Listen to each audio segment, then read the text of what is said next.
be it in the area of finance or marketing or in strategy area. Executional skills, for example, or interpersonal skills, or leadership skills, or for that matter, the societal skills, the social relevant skills, etc. So the first kind of a pillar of NMIMS, tomorrow's NMIMS, is employability skills. And we want to be scaling it up consistently in that area. And we have developed that kind of a performance yardstick over the next 5 years, what is it that we're going to be doing. So we've developed that kind of an agenda for that. The second is the research. The legitimacy of an institution comes essentially on the grounds of its ability to create, acquire, and disseminate knowledge. Now the question, that can really happen only when there is a research that happens. So the faculty have got to play a very significant role in this regard. As a Vice Chancellor, I today feel extremely uncomfortable when I look at our research quotient, our research index. And I benchmark that with, let's say, some of the better-known institutions in the country. And the better-known institutions are very clearly the IIMs and the IITs in the country. It's not the SVJs, it's not, let's say, the MDIs, it's not others, but it is, to me, it's the IIMs and the IITs. At the global level, it's very clearly some of the top-ranking institutions that I'm talking about, where we are talking about research becoming an important kind of a yardstick. So from a research angle, I think we have got to go a long way, but that's where I think the next 10 years we're going to be focusing extensively in that direction. And the third biggest pillar of an educational system and of NMIMS will be learning environment and culture, and we're going to be continuously focusing on building up this kind of a learning environment and culture. And it is in this context, quite clearly, that the 4 or 5 things become important to us. One is in terms of continuously acquiring and developing faculty resources in the country. And therefore, we would be investing significantly in the area of faculty development, as also in terms of faculty acquisition. Perhaps many of you would know that we have a relationship today going on with the Harvard Business School, in which we send our faculty each year to Harvard for the training program. Also, in terms of the learning resources, acquiring the latest learning resources in the country, in the world, be it in the form of e-resources or the databases, etc. The third is in terms of the learning management software that we have today. Blackboard, as you all know, is one of the kind of tools that we have been using. Now, in terms of the Blackboard, we are now moving towards an unlimited licenses that we are going to be having. We have moved from just about 1,000 licenses or 3,000 licenses in 2007 to about 8,000 licenses. And from 2011, it's going to be 50,000 licenses.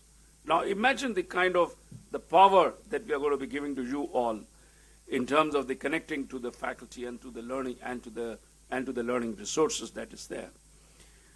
It was going to be Blackboard Connect, Blackboard Community, Blackboard Mobile, everything which is going to be there.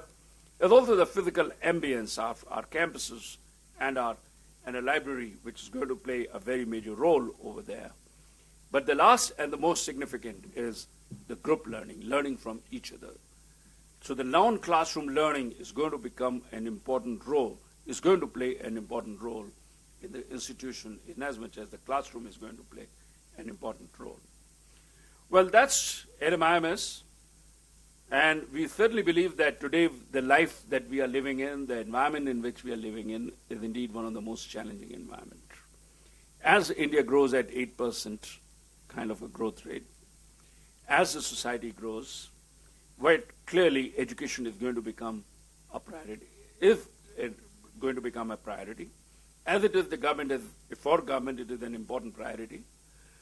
The gross enrollment ratios, the government is already talking about 25% and 30% kind of a gross enrollment ratio, in which case clearly we're going to be moving from an elitist education to a mass education. And clearly in this kind of a context, a lot of things that I've just talked about it is going to be happening around. At the government level, the government has already, the Prime Minister just announced on the 15th of August, the setting up of an education commission itself. Already the bills in this regard are there in the Parliament. hoping that the Parliament is able to spend some time to discuss rather than talking at a cross purposes and therefore spending a whole lot of time in a different direction. In this kind of a challenging environment, the role that we have is very significant. NMIMS is going to be an important player in the private sector. And it is in this context that executive education of the business school will continue to remain an important kind of a player for us. And why? Largely because if you look at corporates and if you look at industry in a globalized kind of an environment and in a growth economy, your ability to lead the organization is going to be dependent on three things. One, your competencies. Two, your ability to upgrade your skills. And the third is the kind of motivation that you bring on the table to lead the organizations.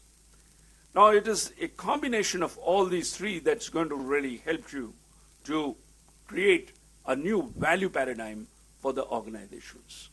The question is, what is it that you are going to be doing? And it is here that when I look at you all, you have to invest your time, your resources, even in the times to come, on your continuous growth itself. Because if you don't grow, organizations will cease to grow. Organization's competitive advantage is going to be dependent on its quality of talent that it has and the talent that is continuing to remain relevant. So I'm sure that you're going to be investing a lot of your time, as you invest time in terms of building up organizations. Also, you would spend time in building up your careers. Lastly, as you graduate, keep this in mind that you are all going to be the ambassadors of NMIMS. And therefore, from today onwards, you are going to be part of the Alumni Association, much the same way as Rakesh Khanna is. And Alumni Association today is a not-for-profit company. It's a Section 25 company, an independent body. So therefore, enroll yourself there and get onto the portal of Alumni Association, enroll yourself there, and swear by whatever they are saying. And I'm sure that you're going to contribute significantly to the growth of the institution. But as you grow out, there are three things that become extremely important to you all. Keep these three important values with you. Number one is the ethics. Ethics and the ethical behavior is going to be an important part. You've just seen one major movement that has not ended as yet, but this whole movement that has happened in this country and the churn that is happening is principally for the purposes of making Indian society more and more ethical. It is directing all our attention. It is asking all of us to look at ethics and performing our role in a much more ethical manner than what we are doing at this point of time. We have to move this country away from a corruption index or the transparency index where we are listed right at the bottom to right at the top. And for that, a whole lot of work has to happen. So ethics is an important part, and along with it is the integrity. Integrity in whatever you do, in whatever you say, in whatever you lead.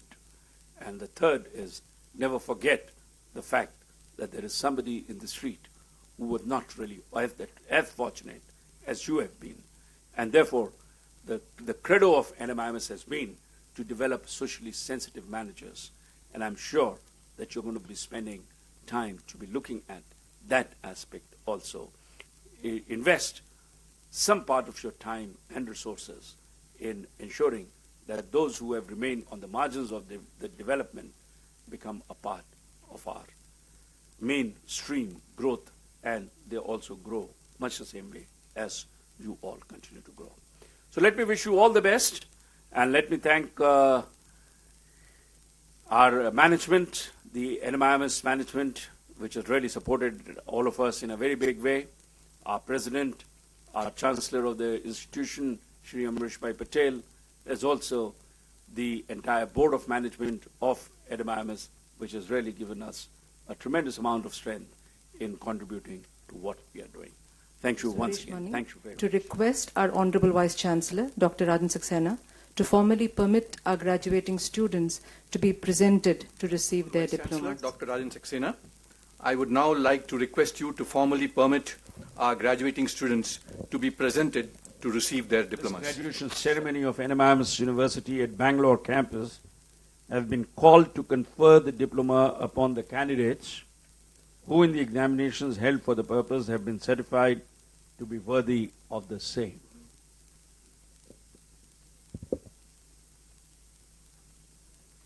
I now invite Professor Sandeep Rao, Professor of HR and the Program Chairperson, to present the graduating candidates.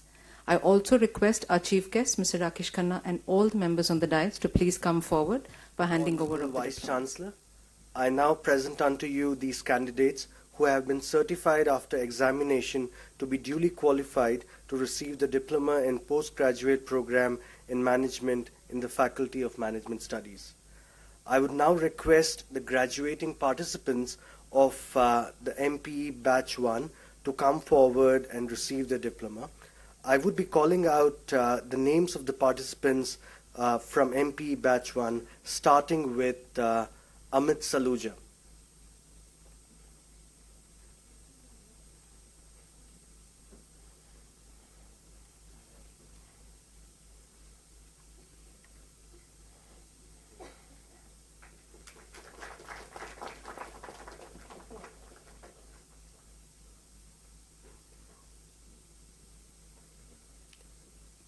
Then Deepak Kumar Pratap,